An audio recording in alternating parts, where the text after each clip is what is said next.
So guys, meron tayong story about grades. Yung grade po namin. So magre-grade 4 na po kami. April pa to. Tsaka alam nyo ba guys, yung ate ko.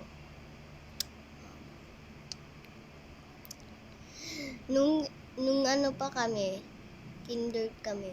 Di ako nag-kinder, pero pinsan ko guys nag-kinder. Nung grade 1 na kami, yung friend ni Isabel, naging best friend ko. Di na siya pinapansin, kawawa naman. Pero nung grade 2 na kami, nagka-friend siya. Pangalan niya si Yula. Pero alam mo ba si Yula? Ultimate classmate namin. Kaklase namin grade 1, grade 2, grade 3. Galing, di ba? Tsaka matagal na po kami magkaklase ng pinsan ko, grade 1, grade 2, grade 3. Magre-grade 4 na kami. Di ko pa iniisip, kaklase ko pa ba siya o hindi. Basta hindi ko alam yung decision ko. Kasi yung mind ko, parang nagbabakasyon na. Wala akong maisip.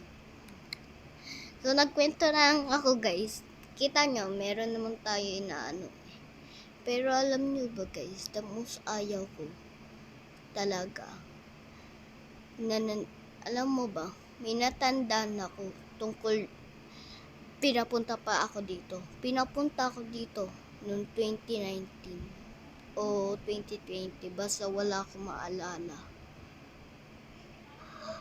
Ano talaga yun, true promise, di ako di ko talaga alam, kasi matagal na yun guys, matagal na, 2020 or 2019, di ko alam, basta pinanganak ako guys, September 29, 2015, nagtagal ako doon, pero natandaan ko lang 2019 or 2020 pa ako dito pinapunta.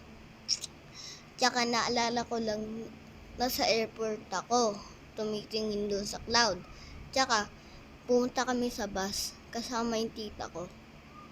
Tsaka, nakapunta na kami. Kapag kilala nyo naman si